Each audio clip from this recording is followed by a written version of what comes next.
Okay, so I thought I would do some tidbits with y'all. I took it upon myself to order extra mask, which extra mask means two. And I did that for Deb, my work mom, because I felt like she's got pre existing conditions and I just felt like she would be better fitted with a mask. And after hearing the health expert, today, I'm so glad that her mask came. I'm still waiting on mine, but it's all good. I figure they'll be here tomorrow or the next day.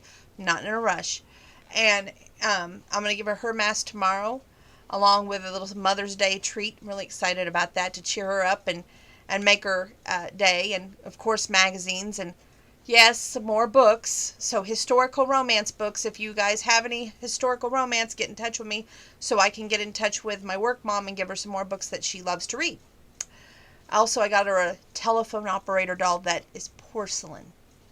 I've got myself one, which tomorrow night I'll show it to you. But I thought, well, if I could get one with brown hair, and it just so happened this person on eBay was selling one with brown hair and one with blonde hair.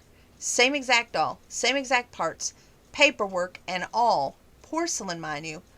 And I got a good deal on it, so we both can have a doll that kind of looks like us and does our profession, which I thought would be kind of cool. And of course, I give her an Easter, and I'm going to go ahead and do Easter Mother's Day gift tomorrow because we don't know what the future might hold. And my mom gets so mad at me. I told her, I said, I have everything planned out just in case I get the coronavirus because I don't want. I'm one of these people, I want to be in control of everything way up to the end of it, okay? And that's just the way it is. And I know I have two pre existing conditions, and I don't want anybody else being in control of anything. I'm just that way. So I've got my songs written out, my plans written out, just saying. Um, anyway, back to what I was going to say. I got to do this book review. But I wanted to share those little bits of tidbits with you. I do plan on wearing a mask because of my asthma, because of my polycystic ovarian syndrome. And there's really no guarantee on any of us, we could all think that tomorrow is doomsday, but honestly, only one person has control over all of the numbers of our days, and that's the man upstairs. And I agree with the wearing the mask thing. I won't say that I don't, but I also agree that we can't control quite everything, even though we try. Back to what I was saying. This amazing book, which is going to make me put on my amazing glasses. Here we go. Joanne Kennedy's Cowboy Summer. Now I'm going to read to you the back, read to you the little preface thingy, as usual, read you about the author, and then we're going to hit it hard and look at all those paper clips. Bring on the hunky cowboys, Lyndall L. Miller, from the New York Times bestseller author. Isn't that amazing? We just read a book by Lyndall L. Miller. Jess Bailey traded small-town simplicity for the city sophistication years ago, creating a shiny new future for herself, but she's still a cowgirl at heart. So when her dad announces that he's selling the family ranch, she comes home to say goodbye to the land that she's always loved. Cade Walker's heart has broken when Jess left town. Her return gave him one last chance to win her back, the woman he's always loved. But will she trade the new life for a rugged cowboy and his tumble-down ranch? As the sale of her family ranch looms over them, Jess finds herself questioning everything she thought she knew about her career. The land that defines her, the love she left behind. She knows the regret and will always haunt her, unless she and Cade can somehow find a life that fulfills them both. Now, what did I love about this book? Everything. Almost. It feels like I almost marked every single page. But we're going to read a little bit about the author. And then, let's see here. I marked it backwards because this book, they put about the author in the back of the book, which it's like, why? So we're going to do about the author, the acknowledgments, and then we're going to hit the paper clips this time. About the author. Joanne Kennedy is a Rita-nominated author of 10 contemporary Western novels, including Cowboy Trouble, Tall, Dark, and Cowboy, and Cowboy Tough. The first book in her Decker Ranch trilogy, How to Handle a Cowboy, was named after one of the book list's best romance of the decade. She lives in a secret mountain hideout on Wyoming border with too many pets and a retired fighter pilot. The pets are relatively well behaved, and Joan loves to hear from readers that can be reached through her website, joankennedybooks.com. Okay. Acknowledgements. It's been a while since Why Not turned up your GPS. I know. Things have been a little complicated in my life lately, but Kate and Jess have been with me all along. I'm happy to bring them to your bookshelves at last. As many of you know, I have a breast cancer survivor. While my treatment was successful and blessedly cancer-free, the side effects from the treatment were severe and long-lasting. That doesn't happen to everyone, but the chemo brain, quote-unquote, is real. And I was one of the few who just couldn't seem to shake it. I finally had to take a break from writing and concentrate on my recovery. When it seemed like I would never be able to get this story done, I called my editor, Sourcebooks, and offered to send back the advance. But Deb Worksman wouldn't take it. She told me she believed in me and she knew that I would get better. Her generosity... I lost my place. Her generosity, confidence helped me through some very dark days. Everyone else at Sourcebook has been incredibly supportive as well, especially Susie Benton, my hummingbird friend. I also want to thank Wyoming writers Amanda Cabot and Mary Gilligan. Not only did they encourage me through the darkest days, but they took time from their own busy writing schedules to check my manuscript from memory blips. They are my dearest friends, supportive, generous, understanding, and they never ask for anything in return. Last but not least, my husband, Ken McCauley, stood beside me through my whole journey. It wasn't always easy, but he never let me down or stopped believing in me. Cancer and its aftermath make you grateful, and I know how lucky I am to have a happy life, good friends, and great love. I hope some of my good fortune touches you through this story and the second chances and the kind of love that never gives up. And for all of you cancer survivors out there, if you're struggling with side effects of treatment or you just need some support, drop me a line through my website. We need to stick together and support each other. Joan Kennedy, May 2018. P.S. Cade's dog Boogie is a real dog. His owner is a local veteran, became too ill to care for him, but Boogie found an angel in my friend Janet Marshner. Janet's nonprofit, Wyoming Pets Matter, serves the animals of the southeastern Wyoming and the people who love them. Janet won the Boogie's Star turn as a romantic hero at Cheyenne's Animal Shelter annual furball auction with a generous donation to Cheyenne's homeless animals, and she's truly a remarkable person who lives the Wyoming lifestyle to the fullest, all while saving homeless animals. You can learn more about Janet's organization on Wyoming Pets Matter Facebook page. Okay, so we're going to start at paperclip 1. Like I said, take a deep seat. This book, what I liked so much about it was she had to go away to grow up. But she was then contemplating how grown up was she? And what mattered more, money or family? Could there be an equal balance? Could there ever be satisfaction in both coming together? Questions answered in this book.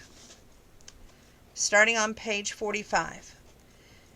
It's terrific, honey, mopping his forehead. He was manually chomped at the second half. Not hot enough, though. Not even close enough. Finally, he shoved his empty plate toward her like a child seeking approval. Come on, he said. Let's go for a ride. We can check those calves and get a little closer. Jess, Molly called from the kitchen. Cade got that load of hay stacked and he's about to go. Could you go thank him for us? She came to the doorway, holding up hands decked in rubber gloves and dripping with soap suds. I'd go, but I'm in the middle of dishes. Now, Molly is Jess's stepmom. And Jess has a problem with Molly. And her problem is she's always suspicious of wrongdoings. Why? Because she's been done wrong before by her own mother. And she just has a problem with letting the past go as well. But she learns from her mistakes, I would say, in this book. And when she does, it's a great thing because the timing is never wrong when love matters most. Jess had told herself to stay away from Cade, but her dad's illness changed everything. She needed to talk to him, and this would be better than stopping by at his place. The last person she wanted to see was Amber Lynn Lyle, Amber Lynn Walker, keeping house at Cade's. Go And her dad said, thank the man, be nice to him, okay? Kate's done a lot for us. Hold on a second, I'm having paperclip issues. Trying not to tear the pages here. It's kind of hard to do.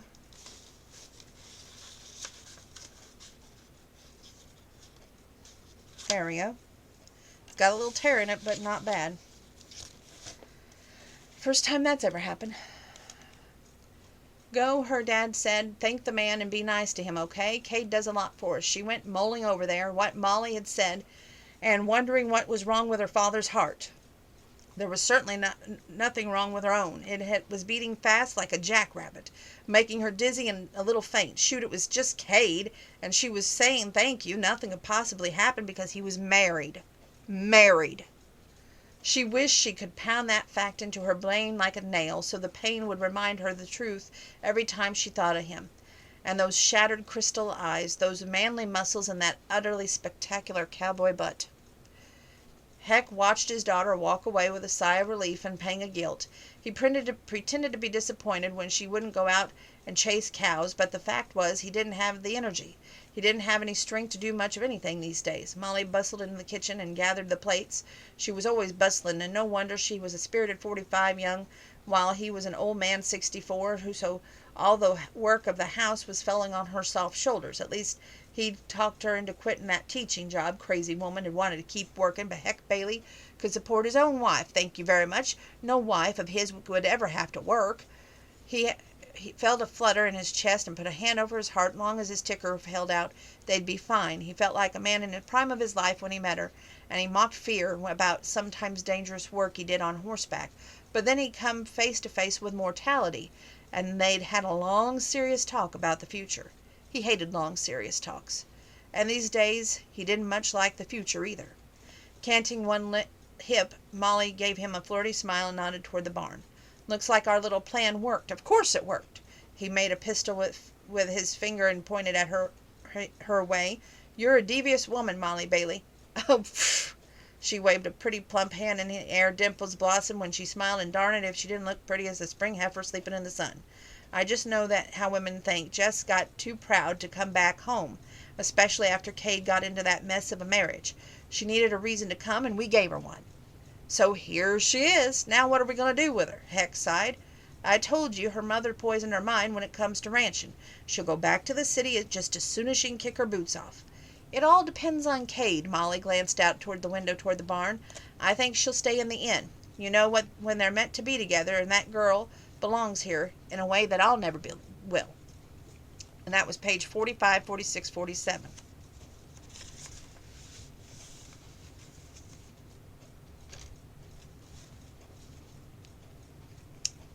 Now, what is their plan? I want you to read a little bit. That's why I'm skipping over some of the book. But this book touched me on so many levels, and it was just amazing to see the power of family, the power of real love when it's meant to be. There's nothing that can stop it. But you have to believe in each other, and you can't give up when the going gets tough. Here we go on page 169. She'd been convinced Molly was cheating. Before that, she resented her stepmother for sponging off her dad, but she'd been wrong on both accounts. In fact, she was about to admire her soft-spoken stepmother for managing the loose ends gang so well, for loving her work so much, and for being so wise about the art of walking through cows. The loose end gang, there's no set teacher. It's just a teacher that basically volunteers for that room, and she volunteered to work for that room so she would go back to work and not worry so much about her husband who was sick. And Jess even goes so far to spy on Molly for it to backfire on her. When had she started expecting the worst from people? Even people who loved her. Her dad wouldn't choose a woman who lied and cheated, and Molly wasn't gunning for the Bailey family fortune. She'd given up the work she loved to make Jess's father happy.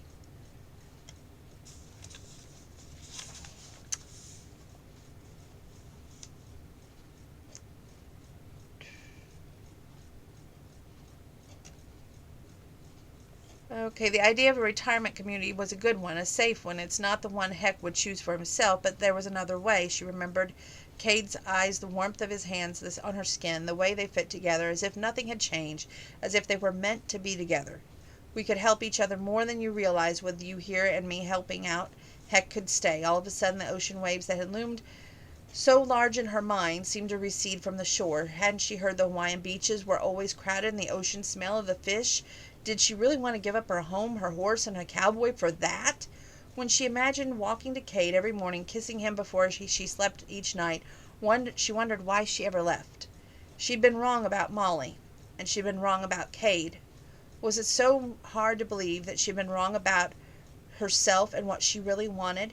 It was time to trust people more, to open her heart and let love in.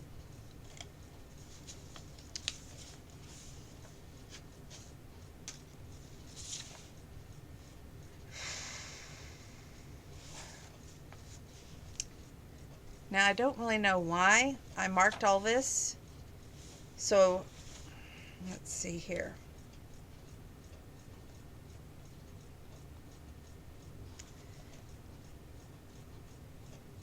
Jess's dad was asleep when she reached the hospital. Molly was sitting by the bed, looking a little peaked.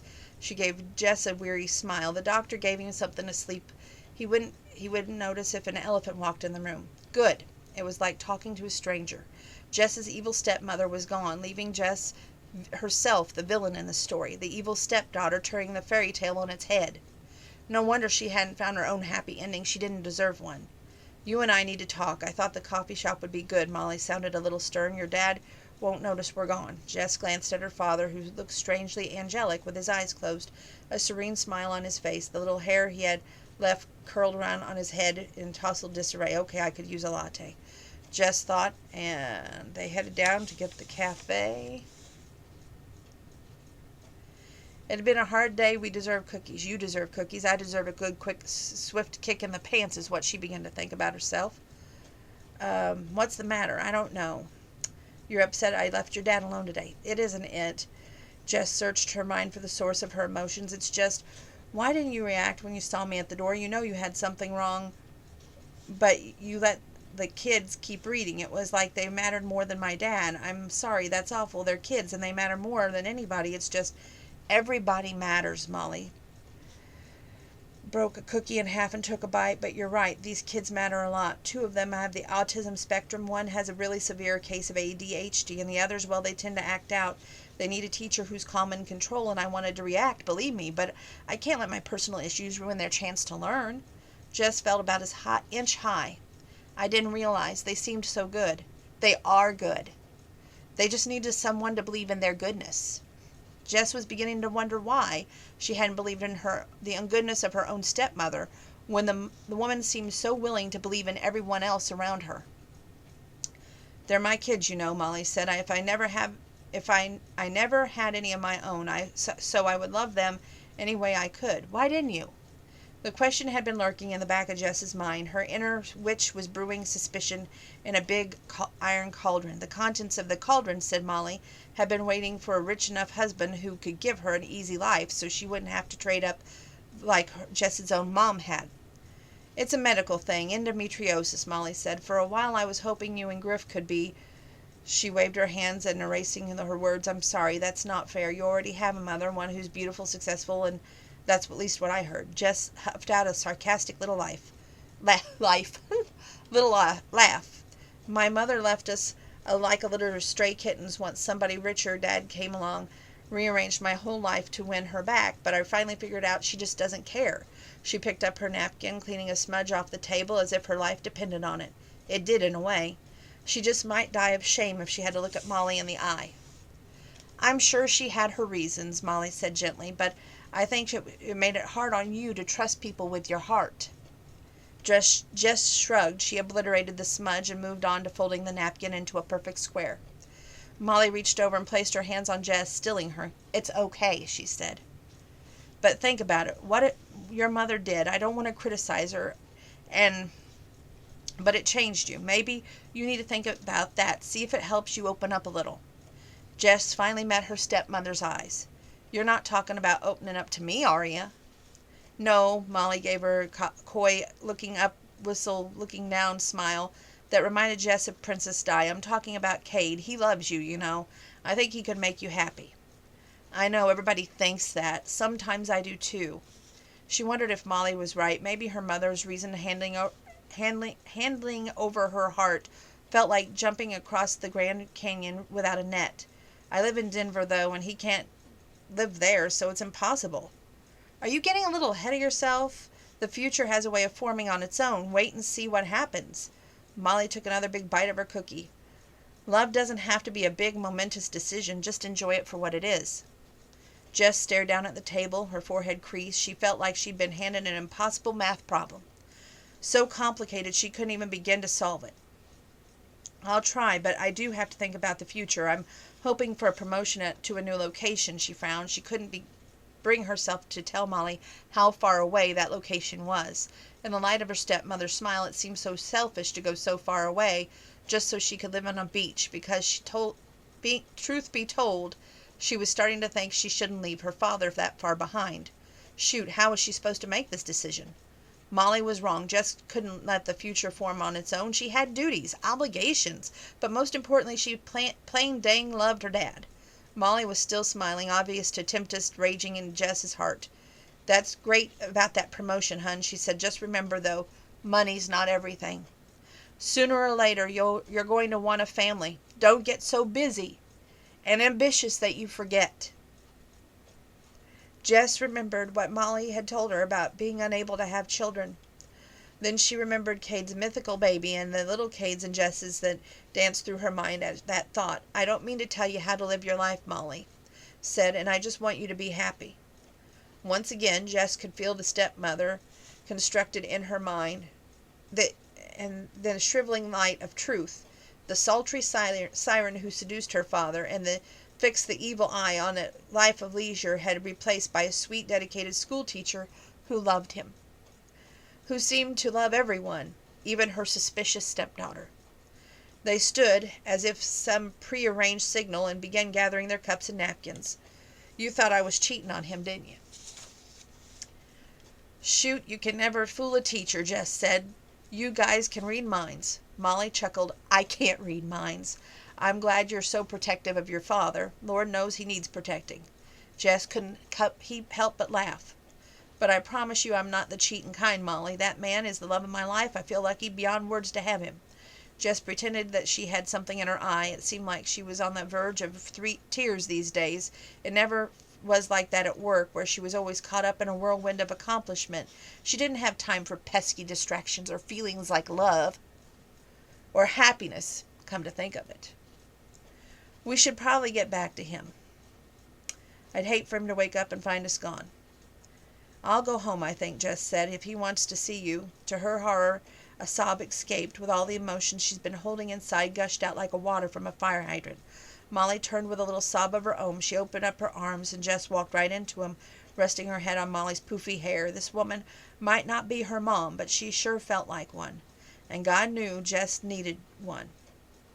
Your dad needs you, though, too, Molly said. He told me that you were the real deal. Well, with those calves, he was so proud of you. She pushed Jess away, holding on to her shoulders and looking into her eyes. But that doesn't mean you have to change your life for us, okay? Don't even think about that. You're young. Your life should be about you, not your old folks, okay? Jess nodded, forming a lump in her throat. Molly really could read minds, because she had just been thinking that her life might actually need to change. That she might be concentrating on all the wrong things. Material things and accomplishments rather than family and home. Thoughts of family and home invariably conjured up Cade. As she left the hospital, her heart felt buoyed, which was surprising, because shouldn't it be heavier, which was more in it, after all? Now she understood who Molly was. She found herself a new person to love, but the empty hole her mother had left behind ached a whole lot less. She could feel like a new kind of happiness hovering over her, as if angels held wreaths of magic over her head and were just waiting to her become a good enough person to wear it. It was happiness that didn't have a thing to do with promotions, money, or success. It didn't depend on whether you lived by the ocean or the mountains, or even in the city or the country. It was a simple happiness of being loved and loving in return. I'm working on it, she said aloud. I'm doing my best. Whew. That's a good one. Okay, we marked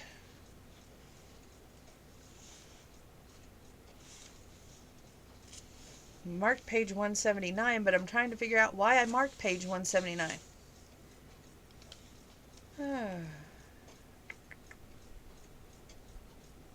Oh, the misunderstanding.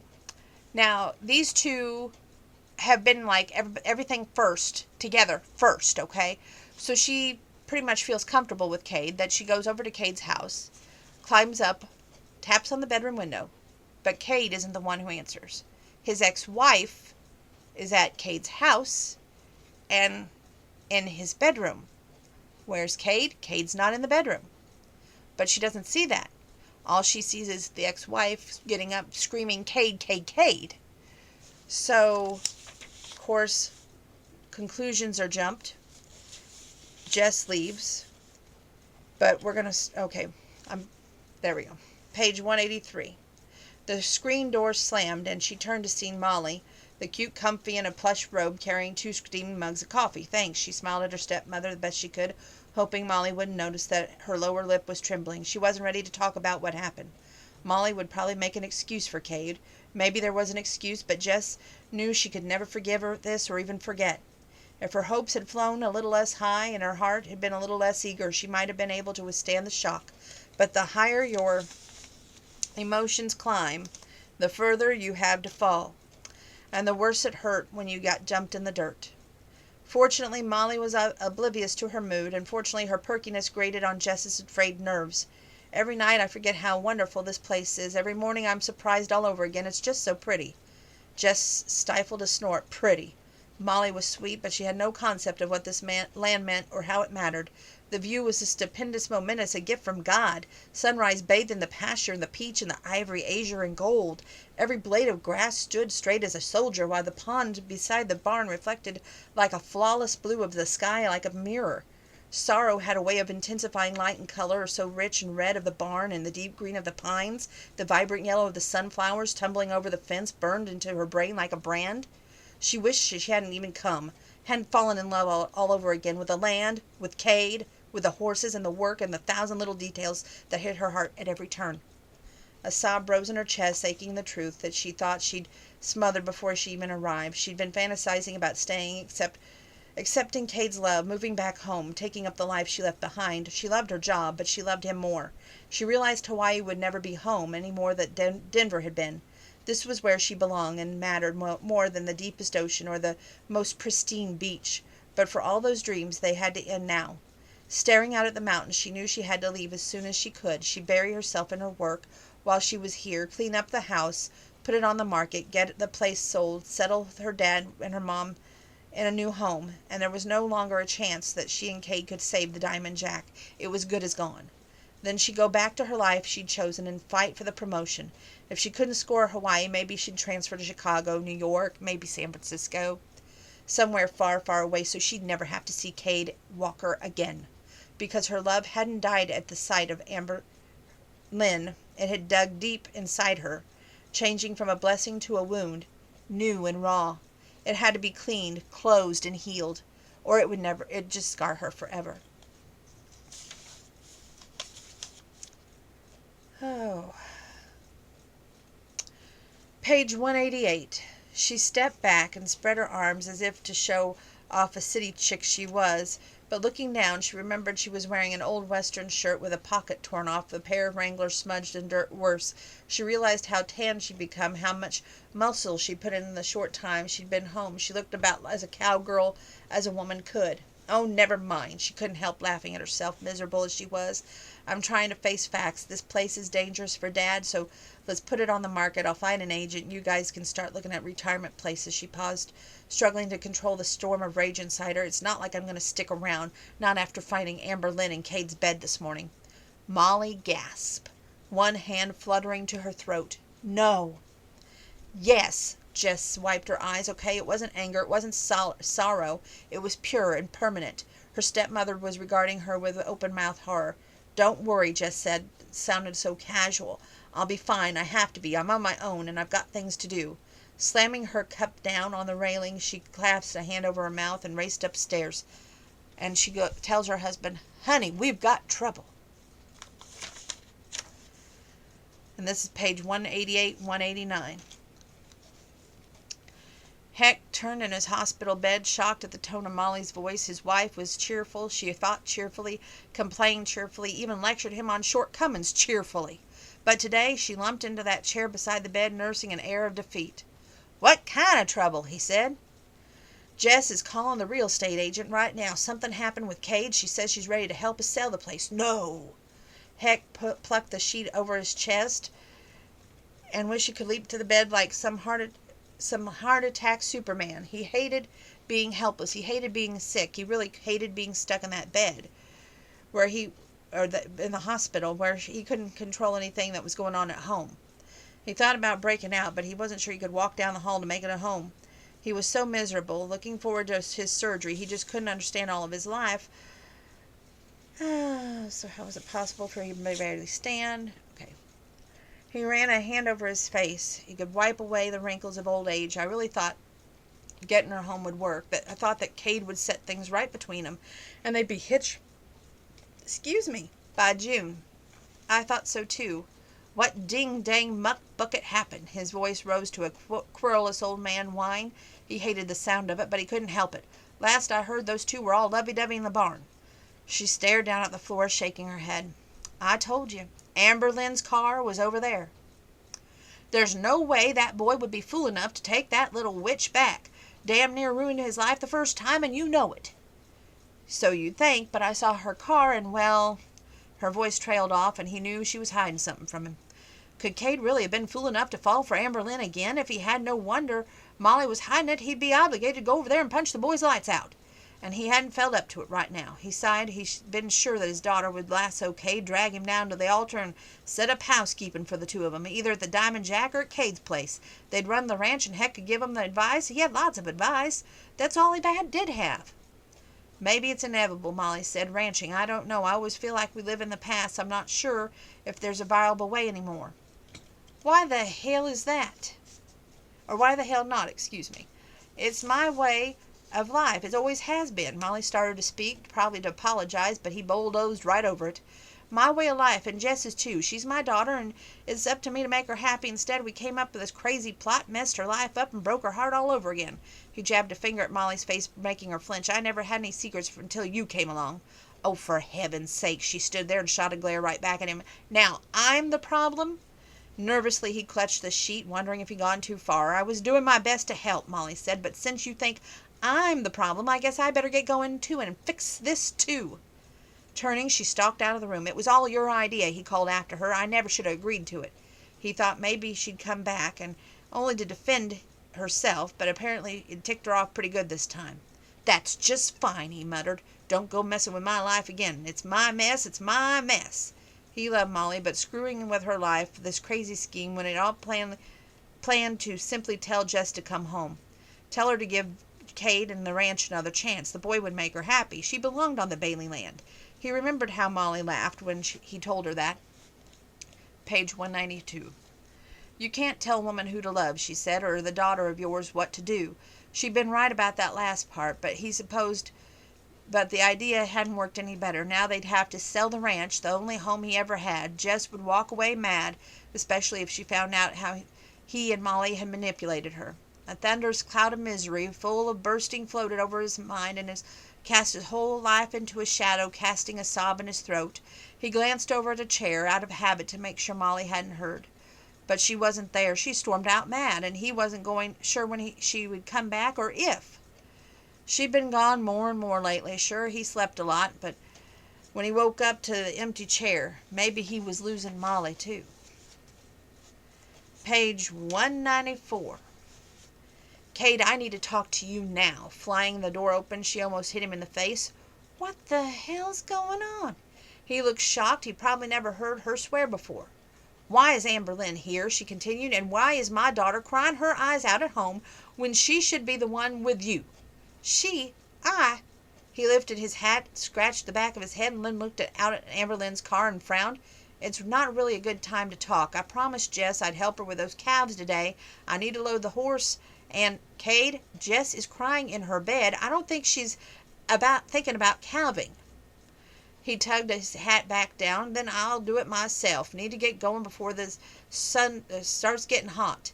Molly shoved her foot in the door. Oh, you're not going anywhere until you tell me what's going on.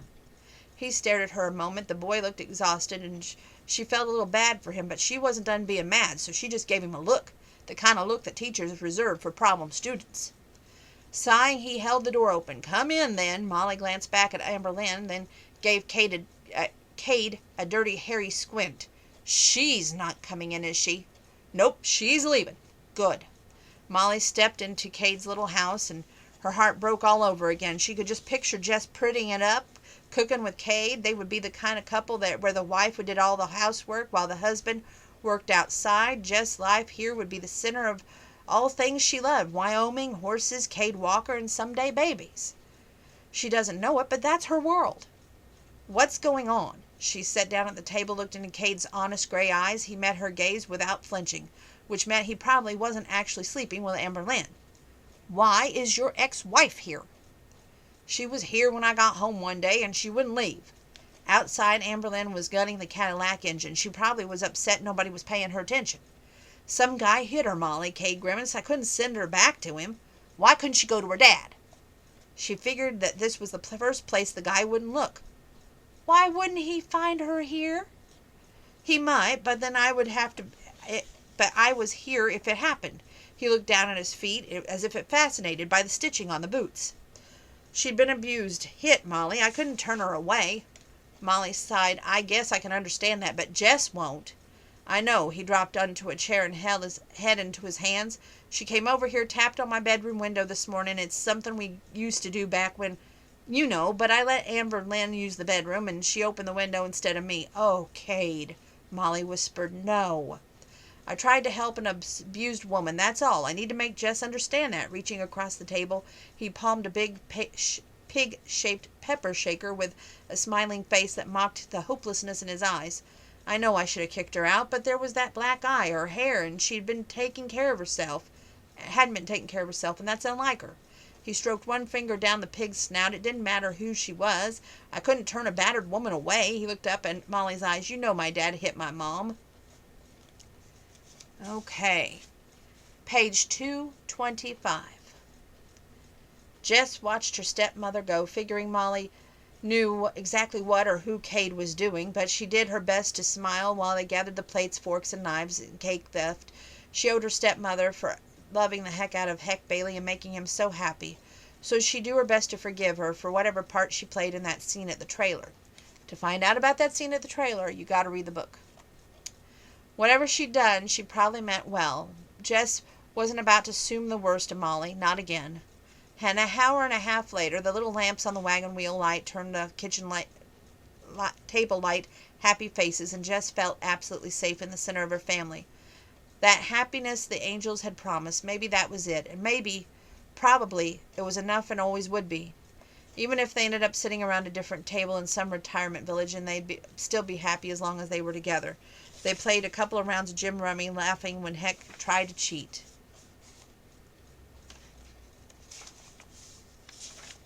Page 244. Now, remember, they're selling the ranch, so this couple has come out to look at the ranch. And we'll start there. This is a couple that has never been on a ranch, doesn't know how to run a ranch, so they're city folk. Oh, well, I'll be nice to them. Avoiding his eyes, she looked down the calf, who's at that moment dispensed another load of manure down Buster's front leg. Orphan, Cade asked. She nodded, eyeing the mess the calf's backside was making of the horse, Jess's pants, and everything else. Cade grinned. The romance of ranch living, right? More like ranch reality. Cade considered her left side, where the calf's head hung over Buster's shoulder. You might want to show the buyers this side. Stay to their right.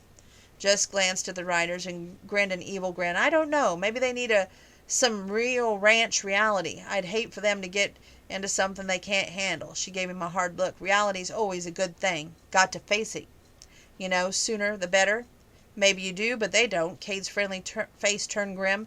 Your folks want to sell the place, Molly said. I know. Jess waved away. Don't worry, I'll be good. She frowned. Why are you here anyway? You weren't home, so Val called me over to help. As the strangers approached, she shifted Buster on his back end and faced away from them. As they approached, the baby bawled piteously.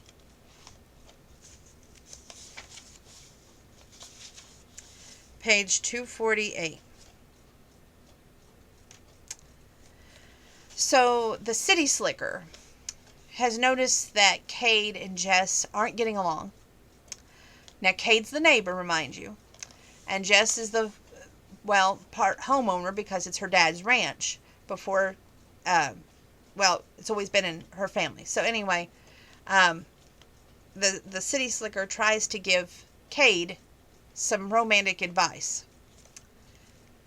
We'll start on page 247.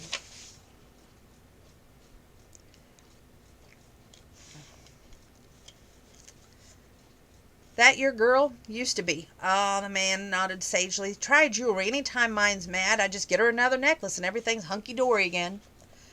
That explained all the hardware. She must get mad at her husband every day. It's not that. We had a misunderstanding, Cade said. Sometimes I think she looks for excuses to give up on life before it even gives up on her. Self-sabotage. The dude nodded wisely. Margot was like that, lost her family young. Abandonment issues. Cade nodded. That was probably Jess's issue, too. After her mother had left, she'd been desperate to change something. Anything to win Dot Bailey back. Cade had been one of the most sorry casualties. It wasn't Jess's fault, really. It was hard for her to hand over her heart, that's all. Maybe he was an idiot, for sure. He was an idiot. But as long as there was a glimmer of hope, he'd stick around. The dude gave Cade a conspiratorial smile. You work for me, son, and you could keep that cowgirl decked in diamonds. What's it to you for a living? I train horses. The man waved away Cave's purpose in life like the lord of the manor dismissing a servant. I'm talking diamonds, son. You sound like you're making cubic zirconia money. It's very satisfying, sir. Well, the man harumphed. Talk to you later. For now, I've got some questions about this place. Do you raise your own feed? I don't want to be buying all the hay all winter, and that's what put Big Al Johnson out of business, and I'm not about to let that happen to me. Cade looked at the man with new respect and surprised he knew enough to ask. Of course, he had learned all of his knowledge from a Western novel, ironically enough. The City Slicker, that is. Page 267. Cade stuck his head into the gazebo and frowned. What a mess. I know, Jess said, and I just painted it too. Cade shot her a level stare. Surprised you put him in here then. She felt the heat in flesh in her cheeks. I did not put him in here. I was looking for him when they showed up. Right, he said. And the raccoon just crawled in your basement to die. Jess scowled. You knew that? You got a lot of nerve accusing me of lying. You had your ex-wife at your house for what, a week? And you didn't even tell me. And now... He was halfway to his truck before she finished speaking. She wanted to chase after him, make him understand, but why bother? If he thought she was lying, when she never even lied to him ever, what did that say about him? She'd been a fool to believe that nothing had happened between him and Amberlynn. He said it himself. Men are weak. Well, she was strong, and she wasn't going to go chasing after Cade Walker. Not anymore. That's 267 and 268. Page 281. There was an accident at the ranch. All these things at the ranch had been happening, and Cade thinks that Jess is doing it so the ranch won't sell. The reality is someone was doing all this stuff so the ranch wouldn't sell, but Jess has her suspicions and thinks it's Amberlynn who's doing it. Now, get ready for a big accident. Jess slid deeper into the ambulance and pulled her legs to her chest, wrapping her arms around them. She leaned against the cool metal and closed her eyes. The man said he loved her, but he readily believed the worst about her. Then he expected her to trust in him with Amberlynn playing a pajama party in his bedroom? It wasn't right. As far as she could see, she'd been the target, not the perpetrator. Nobody expected the dudette to sit down in that swing.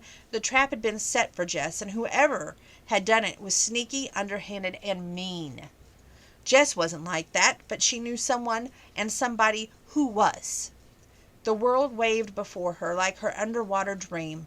As she closed her eyes, she felt strangely confused, but somewhere in a stew of slipping and sliding thoughts floated an image of Amber Lynn Lyle. She wasn't screaming with that last time Jess had seen her. She was leering with triumph. Winning Cade back wasn't enough for his ex-wife. She was trying to kill off the competition. It was late afternoon when Jess woke to a roll of thunder.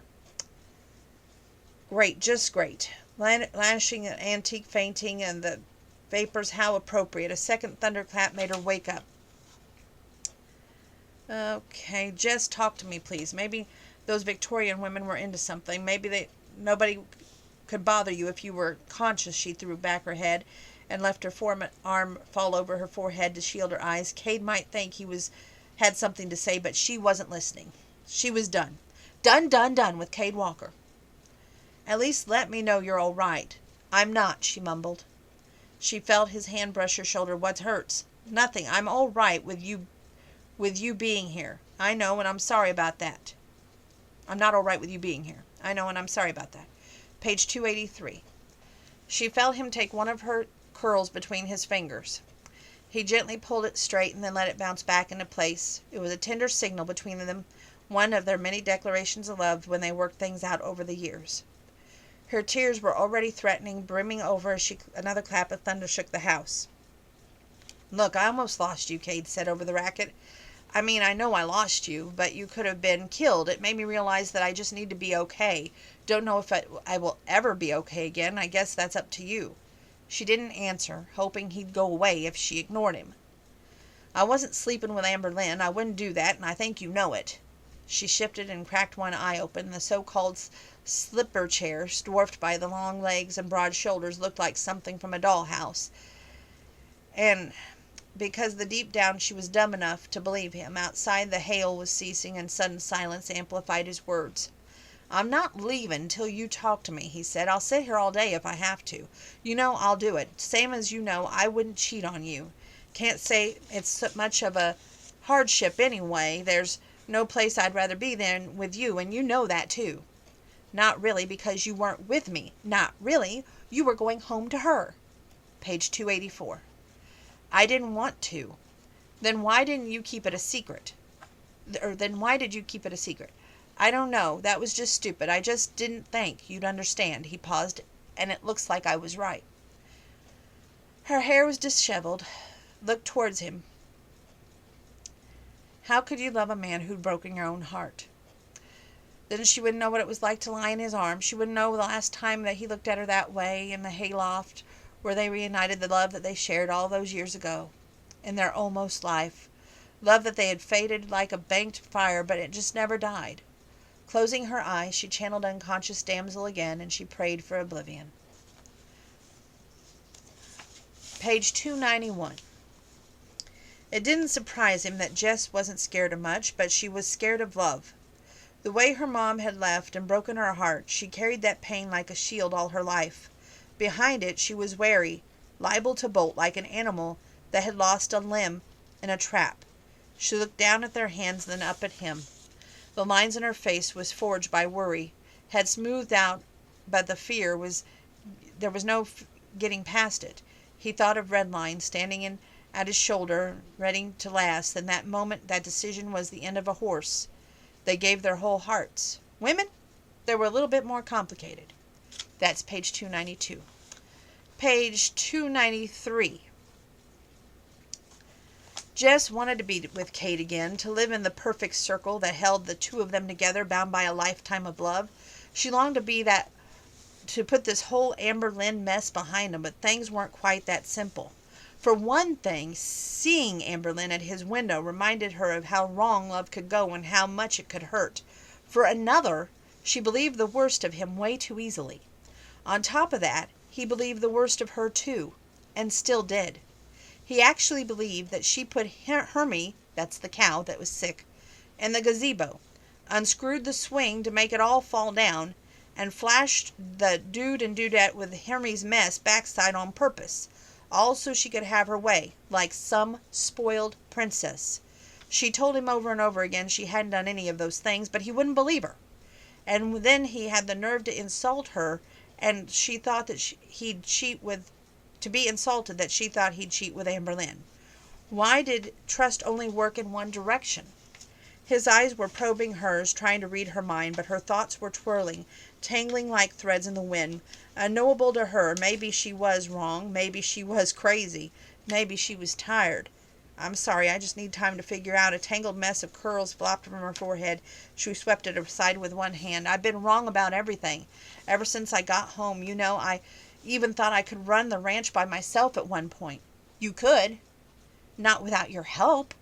I was arrogant and stupid. He smiled. I thought you were independent and brave. Well, I thought Molly was a gold digger, and when I overheard her talking to the school principal on the phone, I thought she was cheating on my dad. He gave her a wide-eyed look of disbelief. I know. She let her shoulders slump. I think the worst of everyone, and I'm wrong every time. I was mad at Molly, at you, at life in general, but most of all I'm mad at myself. I'm watching everything good in my life stream away behind me like a long road in a rearview mirror, and I'll never be able to get it back. You're right, he said. We can't go back, but we can move forward, and when we do, we'll make everything right, better, I promise. She swiped at a renegade tear. You can't know that. Yes, I can, he said. I'll make sure. I'll make damn sure that, and I'll start with that porch. It's too big of a job for me, with work backed up and waiting, so I'll call Riley. Okay, she thought for a moment. Cade, there's one more thing we need to fix. Just one? She smiled. You know who really did all that stuff, the raccoon, the porch, the business with the cow, Hermie? Yeah, I know. He sat and took her hand, his eyes warm with understanding. But why didn't you just tell me? Don't you feel better now? With a rush of anger, she realized he thought she was confessing. Geez, Kate, I told you it wasn't me. Think, okay? Who could it have been? He looked around the room, giving the deer head over the fireplace a suspicious grin, as if the answer might be guilty, longing away. With that, he had his answer. He still believed it was her. It was Amberlynn, she said. It had to be. Yeah, right. He smiled as if they were sharing a joke. How could he not see that it had to be his ex? The woman might as well sign her name in red paint after the fake shiner and all the obvious efforts to manipulate him. He still couldn't see the guilt. Didn't that mean that she still had a hold on him? He claimed he'd never loved his ex, yet he believed the best of her and the worst of Jess. He explained why Amberlynn had been in his bed. He explained the embrace at the trailer, but things still didn't feel right. And while she believed his explanations, he wasn't offering her the same level of trust. And that wasn't right. That's page 295. Moving on to page 305. We're getting there, kids. Not too many more paper clips. She was scared. She knew that was what it was. She didn't think that Cade had slept with his ex, but he believed Jess had messed with the Swamettes, that's the people looking at the land, and was unwilling to even suspect his ex-wife. That made Jess wonder just how he felt about his ex, and whether they could even build a relationship where there was no trust. You know Cade loves you, right? Riley grinned. Everybody says you could do just about anything, and he never quit. She sobered a bit. I give a lot to have that guy just like that, but hey, it just happened. Jess sighed. It's complicated. Sorry if it was a rude thing to bring it up. It's okay, Jess noted. Riley didn't look sorry at all. But you know what? Riley cocked her head and letting a silver ponytail flow over her left shoulder. What? You should probably change your bed. I'm not even sure I know what I want. That was page 306. Page 307. Hey, Cade, she said. Heck and I will be gone for a few days checking out those retirement homes. Okay, he said. You need me to take care of anything while you're gone? You could take care of Jess. He almost groaned aloud. She doesn't think that she needs taken care of. Well, she does. And she shouldn't be here alone after that head injury, and I was thinking maybe you could invite her over to your place, give her a break. Now it was his turn to smile. You never give up, do you? Not when something matters, and you shouldn't either. She had a point. Things hadn't ended well with Jess the other day, and he needed to mend fences. He doubted that he could get her to his house, so maybe if he stopped by, tried again, she'd listen to him. I'll try, Molly. I knew you would. She knew him well. Once he thought about seeing Jess, the rest of his plans for the day took second place.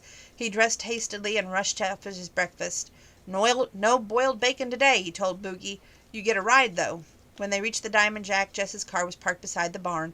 Buster was grazing in the pasture, but there was no answer to his knock.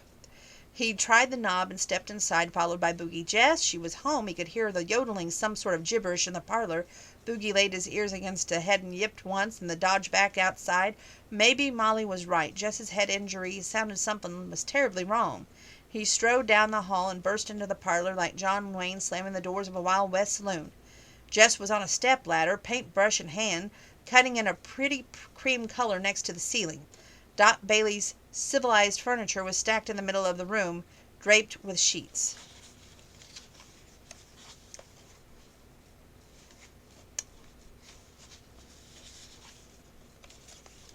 Page 332. Because it had to be her.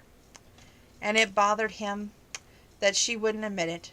Was this part of what she learned in the city? How to lie without blinking? Jess had always been smart, she'd always been mischievous, but she'd been open and honest, too. Cade? She looked puzzled. He realized that he'd been staring at her for what seemed like 5 minutes without a word. Nothing, he smiled. You're just pretty. She smiled back, but his heart sank. Now he was being dishonest. This couldn't go on. There was going to have to be a talk, and the sooner the better. Page 334. What? She finally said. He sighed. I just need you to tell the truth, Jess. Nobody could have done this. He was acting like some stern school teacher, like she was a naughty child telling a lie, and Jess raked her hair through the back of her face, clenched it into a tight ponytail, and gave it a tug. I told you it had to be Amber Lynn. He laughed. She's just a little slip of a thing. She couldn't never move those blocks. Oh, I see. She stood and hoisted a brick onto the well house. And I'm an elephant? You're a goddess, he grinned, and as if she was everything was just standing between them, and you're a pretty tough one. There'd been a time when she would have taken that as a compliment, but he was still accusing her of lying. Besides, the little slip of the thing comment stung. I doubt Amber Lynn knows what a well looks like, he said, rising to help her replace the blocks. She probably thinks faucets are magic. Besides, how would she get Hermie in that gazebo? She's pretty helpless when it comes to ranch reality. A tear trailed down Jess's cheek, because, damn it, she always cried when she was mad.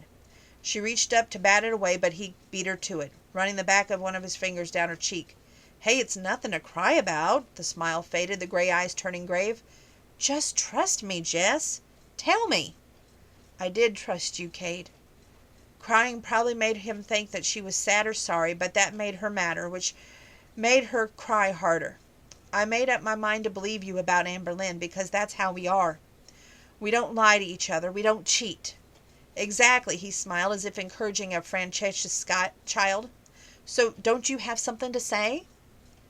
That was page 335. She kicked viciously at a rock, which skidded across the hard-packed dirt and hit the house with a satisfying thud. Why bother? You wouldn't believe me anyway. You're the one who decides what reality is, and I don't have a say. Striding into the house, she slammed the door. They were done.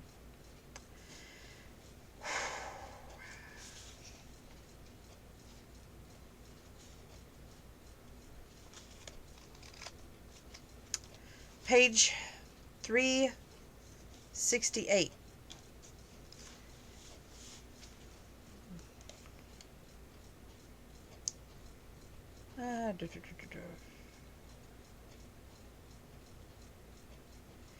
I don't know why I marked page 368. We're going to move over to why I marked page 369.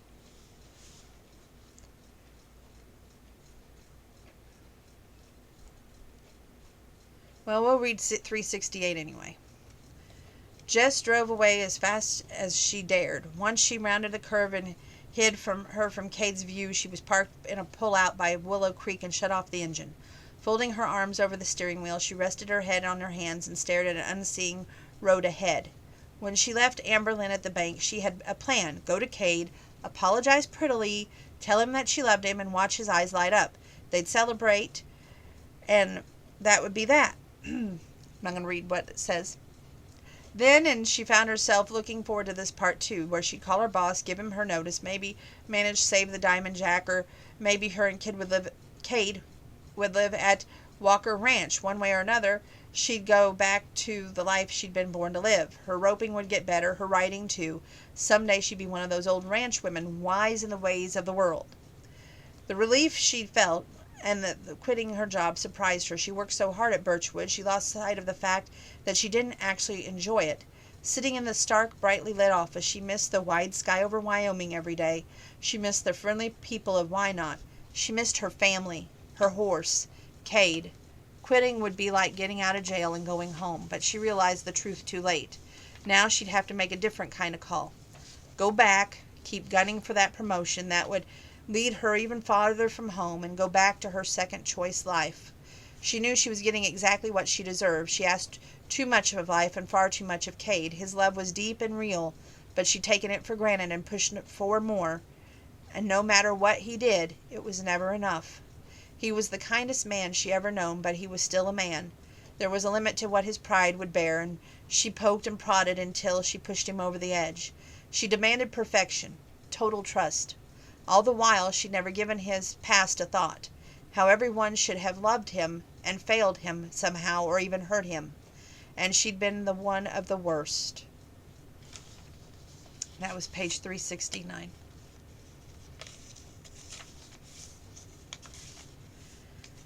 Page 376. Well, me and your mom are here to help. For once, Jess didn't correct him when he called Molly her mom. He had been ready to make that argument because Molly was more of a mother to her Dot Bailey had ever been, and at this time Jess learned that the blood only went so far. Look at that Arabian horse of Cade's if you wanted proof. The animal was pure hotty-totty breeding. Then put him in the corral with a bunch of cow ponies, and you had yourself a cutting horse. Jess was about the same. Put the girl in the country, and the country girl filled up the girl. But when Dot Bailey left, she'd taken Jess' heart with her, the clear golden heart of a cowgirl. In its place was a hollow shell, dead set on surviving for the finer things in life, the things that cost money. Stuff, money, prestige, whatever that was. His ex-wife had damn near destroyed the girl, but Molly had helped coax the cowgirl back to life, and whatever happened, that was a good thing. Molly says she's got something to say, he told Jess. Guess you and me are going to have to listen. He could tell Jess was about the plan, of course. It might have been Molly's idea, but he signed on with more enthusiasm than he liked to admit. Getting Jess home, by fair means or foul, had seemed like a fine idea, and getting her together with Cade had seemed even better. It was what he wanted, and just like with Griff, he hadn't thought about what Jess' plans were. That's the son. Me first, Jess said. I have something to say. But Molly was leaning forward with her hands clasped in prayer. She was biting her lower lip so hard it turned berry pink hue and to white, and her face was drained of color. But nothing, Jess said, resting her hands on Molly's arm, softening her words. Me first. Oh, right. Okay. Jess swiped at her thighs, brushing off crumbs. I just want to apologize to both of you. Oh, no. Molly sounded genuinely dismayed. You don't need to do that. In fact, once you hear what I have to say, nothing you could say could change my mind. Jess interrupted. Dad, you were right when you told me I wasn't giving Molly a fair chance. I fell for that evil stepmother crap line, hook, and sinker, and I couldn't possibly been more wrong. Smiling, she reached across the table and took Molly's hand. You're a better mother than my mom ever was, and I love you, okay? I think that you're the best person I know, and I hope you'll accept my apology for being such a brat. Heck's heart soared, but then he saw Molly smile, tremble, and break. Oh, Jess, I think you're saying that way too soon. She swallowed, something a lump in her throat, maybe even a sob. You need to hear what I have to say. what I did. You'll probably change your mind.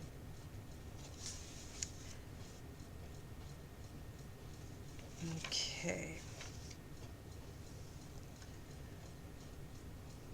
Heck watched Molly blink back tears. I lied. She said, "Oh, come on." Heck turned to Jess. "What Malls is trying to say is that I lied." He grinned like he was proud of himself. "She might have even suggested the plan, but I executed it. See, when I told you I wanted to sell the ranch, we weren't planning on doing any such thing. Not for real. I just wanted you to get home, and we would figure out that losing the ranch would put a spur under your butt." He glanced over at Molly, hoping that she'd pick up the conversation. "See, your stepmother and I, we thought you and Kate belonged together." He held a hand to stop her protest before they could even start. "Now, I know that's not how it necessarily worked out, but we thought that boy ought to have a chance." Jess glanced from him to Molly. "So you weren't planning to sell?" "But not at the start we weren't," he said. "But then I had that blasted heart attack. You and Cade weren't getting along, so it seemed like it was the best thing for everything after all." "Oh, no." Jess looked stunned. "So if Cade and I had worked it out, we never wanted you to do anything but what felt right to you," he sighed. "Just goes to show you that you shouldn't mess in other folks' business. The world turns as it turns, and a man can't shake the course it takes." He knew old ranchers were supposed to be full of homespun philosophy, and he was proud of that bit. Maybe he ought to write it down. "I'm just sorry it didn't work out," Jess said. "I made a lot of mistakes. I don't know. Maybe leaving in the first place was a mistake. I got everything I wanted in my professional life, but there was always something missing. I didn't know how precious this life was until I lost it. Same with Cade." This conversation was about to turn into one of those sob fests where women were so fond, where everybody wept and said how much they loved each other. He hated that stuff, so he shoved his chair back and stood. "Well, I'm glad we had this little talk. Now, if you'll excuse me."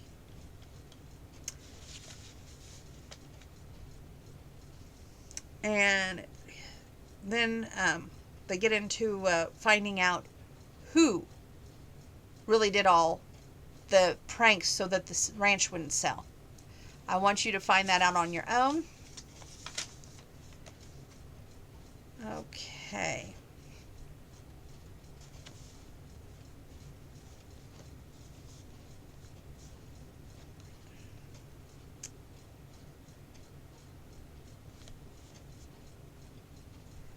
"Hey, don't worry," Jess said. "I may not approve of your methods, but I like that you tried so hard to keep the ranch for my dad." "It wasn't all for him," Molly confessed. "Once you came, I started to love the place too, looking at it through your eyes.